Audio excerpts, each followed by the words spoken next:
beradab kepada Rasul, terutama Nabi kita Muhammad sallallahu alaihi wasallam, ya, sebagai orang yang diberikan Allah berbagai macam kebesaran, kemudian kemuliaan, keagungan, dan menjadi manusia yang paling utama di muka bumi ini.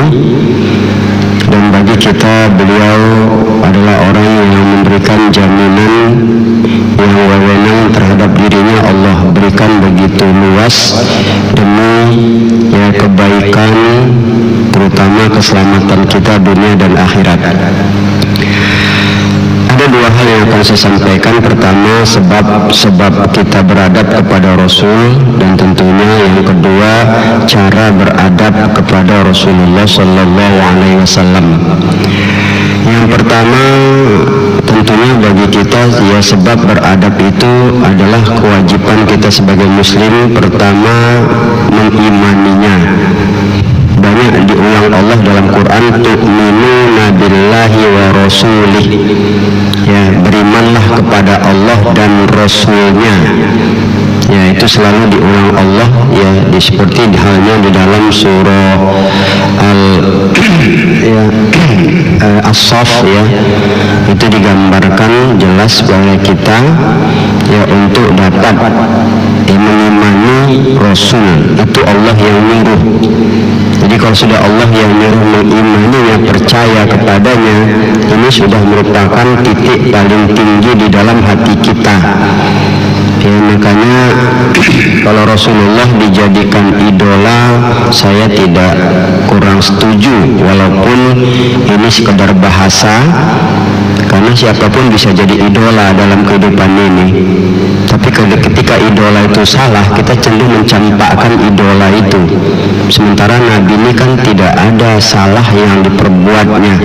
Tekanan iman itu mendasari satu nilai kebenaran yang mutlak. Jadi Rasul itu orangnya benar. Benarnya itu adalah, ya, tuntutan Allah untuk menerima kebenaran yang beliau bawa itu nanti kembali kepada adab. Yang jelas iman itu masalahnya, ya, tidak bisa digugat lagi tentang hal tersebut. Yang kedua, bahwa, ya, kita dituntut, ya, sebab kita beradab sama Rasul itu karena akhlaknya yang mulia. Itu kalau kita bisa melihat di dalam surah Al-Hujurat dari ayat 1, ya, sampai dia 6, itu bagaimana Allah menyuruh, seperti Bismillahirrahmanirrahim, ya ayyuhallazina amanu la tuqaddimu baina yaday rasulih. Wahai orang beriman, jangan kamu mendahulukan, ya, Rasul kamu itu. Terutama Hujurat ini kan kadang berkata-kata, mereka saling berlomba sama Nabi. Nah, itu Allah larang. Bahkan dikatakan, ya, allazina yunadina min wara'i hujurat wa hum la ya'qilun. Ya, orang yang memanggil Nabi, ya, dari, ya, belakang kamarnya, itu artinya berteriak begitu, itu orang tak berakal tuh, kata Allah. Bahkan dikatakan, ya, la tarfa'u sautan nabi, kamu jangan lebih tinggi suara kamu dari Nabi. Nah, ini satu ajaran bahwa Allah menyuruh itu sebab-sebab kita beradab, ya. Bagi sahabat, karena memang senang, ya, kadang-kadang, ya, ekspresinya itu, ya, berlebihan sehingga perlu ditegur oleh Allah. Sampai juga la taj'alu doa, ya, an-nabi ka doa'i ba'dikum ba'dha, ya, ba'dukum ba'dha. Jangan kamu memanggil Nabi itu seperti panggilan antara sesama kamu. Inilah yang juga, ya, hal yang perlu memang dipahami, ya. Nah, kemudian yang ketiga, sebab Nabi itu kita beradab oleh Allah adalah apa yang dibawanya kita disuruh ambil, ya, apa yang didatangkan darinya, dan apa yang dilarangnya kita suruh tinggalkan. Itu di Al-Hasyr ayat 7 jelas, ma atakumur rasul fakhuzuh wa manahakum anhu fantahu. Apa yang didatangkan, ya, dari Rasul ambil, kata Allah, dan apa yang dilarang oleh Rasul tinggalkan. Nah, ini hal juga menekankan kita beradab, ya, kepada Rasulullah, sebab kita itu beradab. Nah, Kemudian yang keempat adalah beliau itu uswah, Allah jadikan uswatun hasanah. Ya, di Al-Ahzab ayat 21 itu jelas, laqad kana lakum fi Rasulillahi uswatun hasanah. Pada diri Rasul itu ada suri tauladan, panutan, ya tipe yang benar untuk dijadikan ya contoh yang mutlak kebenaran dan kebaikannya itu. Nah, baru yang kelima, yang terakhir, bahwa Rasul ini orang yang wajib dicintai. Ya, itu dalam satu hadis katakan, wallahi nafsi biyadih la yu'minu ahadukum hatta ahabba akuna ilayya min walidihi wa waladihi wan nasi ajma'in.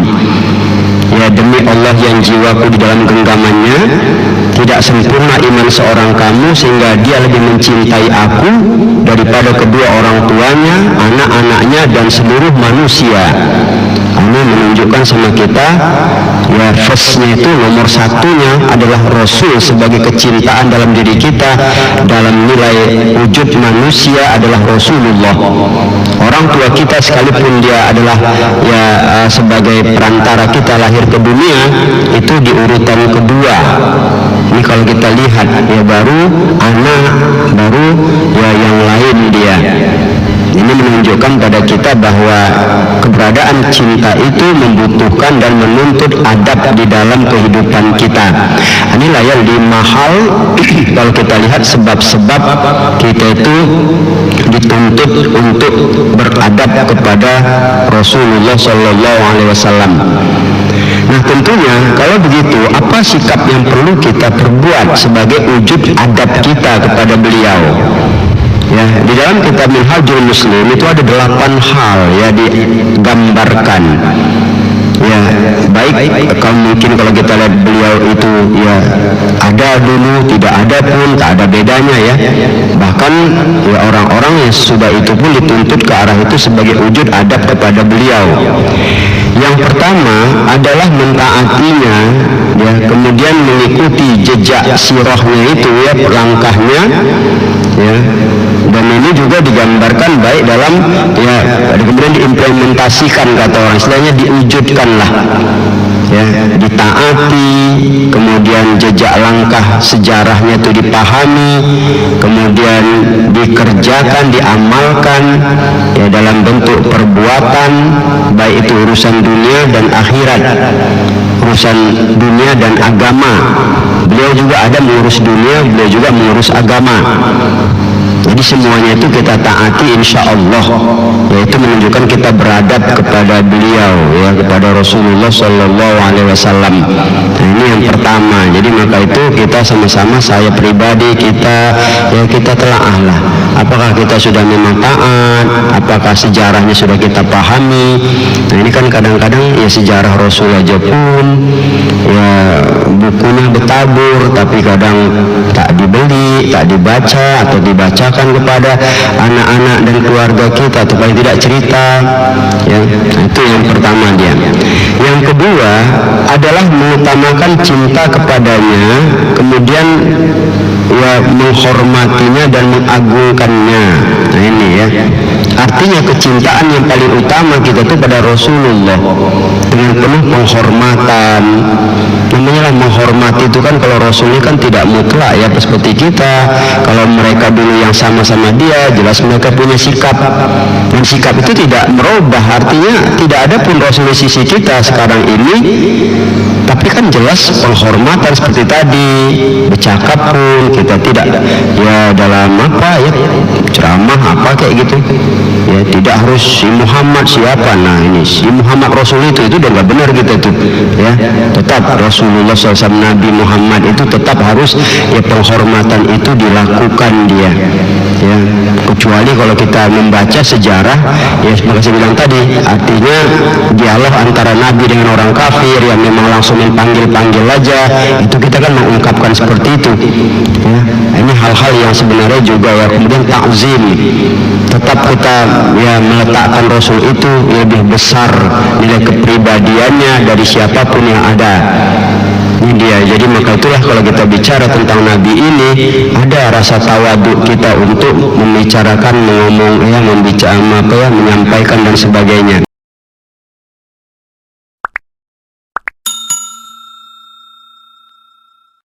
nggak sembarang-sembarangan begitulah. Beda dia ya, harus beda, itu orang beradab. Nah, kemudian selanjutnya adalah yang ketiga, bahwa beradab sama Nabi inilah menolong orang yang menolongnya. Artinya apa? Ya, seperti sekarang ini banyak orang-orang yang menolong Nabi itu sebagai orang-orang yang punya ilmu. Ya, apalagi dikatakan al ulama warasatul anbiya, ya kan, ulama itu pewaris nabi-nabi, yang bagaimana mereka Nabi itu tidak meninggalkan harta, ya, tapi Nabi meninggalkan ilmu. Maka siapa yang mengambil ilmu itu, ini kan artinya orang-orang yang begini ditolong. Tolonglah orang-orang yang menolong agama Allah, karena Rasul memang itulah yang beliau perbuat, ya. Nah, ini harus juga yang harus dipahami. Kemudian apalagi memusuhi orang yang memusuhinya, itu jelas ya.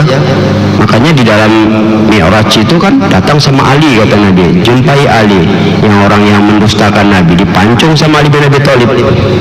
Ya, itu kan jelas menghina, memusuhi Nabi.